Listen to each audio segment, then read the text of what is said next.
Le président Hosni Moubarak lui assure de son plein soutien et tente de mettre en place des négociations entre le Hamas et Israël. Pour commenter cette actualité avec nous dans ce journal, Hadi Chebli, bonsoir. Bonsoir. Vous êtes responsable des relations bilatérales pour la représentation palestinienne en Belgique et au Luxembourg. À vos côtés, Tamar Samash, bonsoir. Vous êtes ambassadrice d'Israël en Belgique. Merci tout d'abord à vous deux d'être présents ensemble sur ce plateau. Madame Samash, on vient de le voir, les plus grands acteurs internationaux, y compris le pape, appellent au calme et cependant, rien ne semble stopper Israël. Les plus grandes autorités appellent au calme et appellent également à la cessation de la violence du côté du Hamas vis-à-vis d'Israël. Ça faisait maintenant plusieurs années que un quart de million de citoyens israéliens dans le sud du pays étaient sous la menace constante d'attaques de mortiers, de roquettes, de Qassam.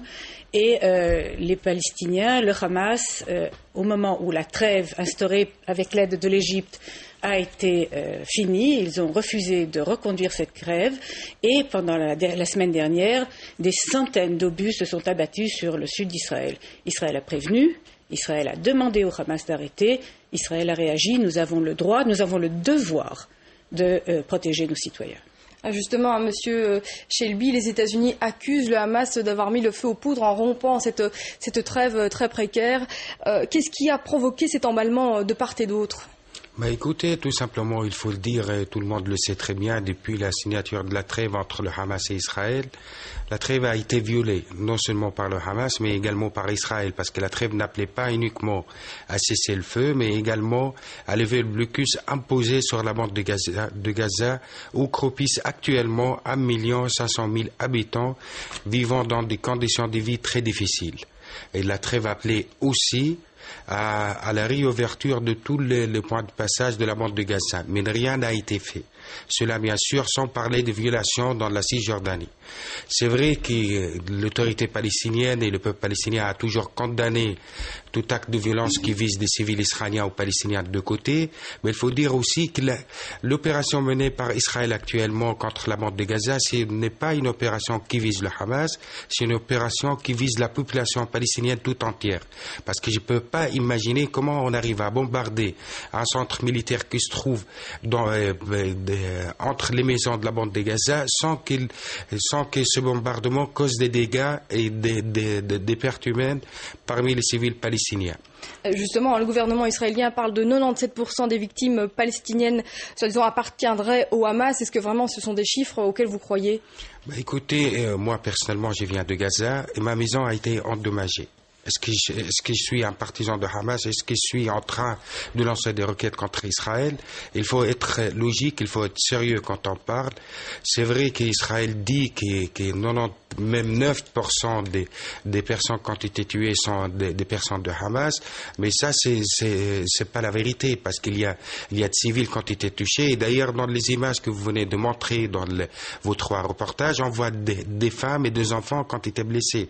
Est-ce que ces enfants-là et ces femmes-là étaient en train de lancer des requêtes contre Israël? C'est la question qui se pose actuellement. Alors, Monsieur Shelby, le chef du Hamas a appelé à un nouvel intifada. Outre les tirs de roquettes, peut-on s'attendre aussi à de nouveaux attentats suicides contre, évidemment, Israël, mais aussi plus largement contre les nations qui soutiennent l'État hébreu? Écoutez, il ne faut pas exagérer les choses. C'est vrai qu'on voit que le Hamas est attaqué aujourd'hui par Israël et Israël attaque la bande de Gaza par des F-16 et maintenant on parle d'un offensif terrestre et tout ça. Le dirigeant de Hamas, c'est par le désespoir, j'ai dit moi personnellement, qui a lancé ces appels-là. Tout le monde sait très bien que la question n'est pas une guerre menée entre le Hamas et Israël. Le plus important maintenant, c'est vrai qu'il y a des appels qui sont lancés, notamment par le pape au calme dans les territoire palestinien, mais pour résoudre le conflit israélo-palestinien et pour revenir au calme et pour permettre aux Israéliens et aux Palestiniens de vivre en paix et en sécurité, c'est la question des droits légitimes du peuple palestinien.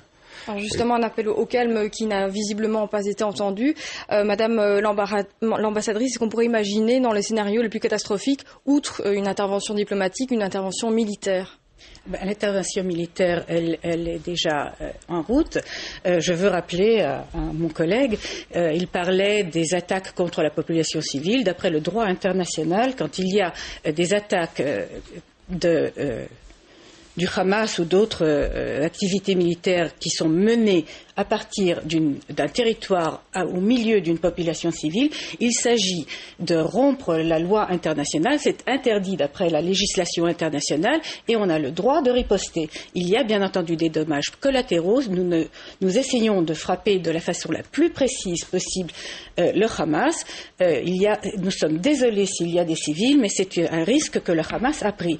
Il faut rappeler que quand le Hamas envoie des mortiers, des bombes, des missiles sur Israël, il tente délibérément d'atteindre la population civile. Et c'est la raison pour laquelle nous avons décidé, après avoir montré beaucoup de retenue, cela fait très longtemps que le Hamas bombarde systématiquement le sud d'Israël. Je vous rappelle que nous avons quitté la bande de Gaza il y a maintenant 3 ans, en espérant arriver à une solution pacifique. Immédiatement, quand le Hamas a pris le pouvoir dans la bande de Gaza, les bombardements d'Israël ont commencé et M. Abou Mazen lui-même, en Égypte aujourd'hui, nous avons vu qu'il était en Égypte, a condamné le Hamas. Il a dit que cela aurait pu être évité si le Hamas n'avait pas attaqué délibérément Israël. Donc nous essayons de faire le minimum de dégâts possible pour la population civile. Il faut comprendre qu'il y a maintenant une situation à laquelle il faut mettre fin. Le Hamas ne reconnaît pas Israël, n'est pas prêt à discuter avec Israël et il va falloir que nous fassions le maximum pour ramener la paix dans la région, protéger les citoyens israéliens et d'autre part permettre à l'autorité palestinienne de reprendre le contrôle de la bande de Gaza. Justement, selon vous, très brièvement, qu'est-ce qui pourrait ramener la paix au Proche-Orient ?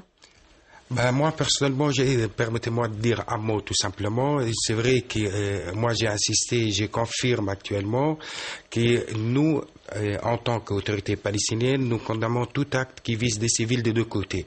Mais quand on parle des actes qui visent les civils, d'ailleurs aujourd'hui, on a vu un responsable de la Croix-Rouge déclarer que malgré que la Croix-Rouge a informé Israël qu'il y a des prisonniers dans la prison d'Al-Saraya, dans la bande de Gaza, Israël a été déterminé à bombarder la prison. Et conséquence, il y a eu des dizaines de prisonniers qui ont été tués. Et cela, bien sûr, constitue une violation flagrante non seulement de droit international, mais de droit humanitaire international. Et quand le président Abbas a dit aujourd'hui, on a demandé au Hamas de maintenir la trêve, il a très bien expliqué qu'il a demandé ça au Hamas pour ne pas donner le prétexte à Israël, parce que personne ne peut me faire croire qu'Israël a décidé de mener cette opération contre Israël et a fait tous ses préparatifs pendant une journée. Je vais laisser la parole aussi à Madame l'ambassadrice. Oui. Brièvement, qu'est-ce qui pourrait ramener la paix? Écoutez, nous continuons à avoir des pourparlers avec le président de l'autorité palestinienne. Nous espérons que nous allons arriver à une solution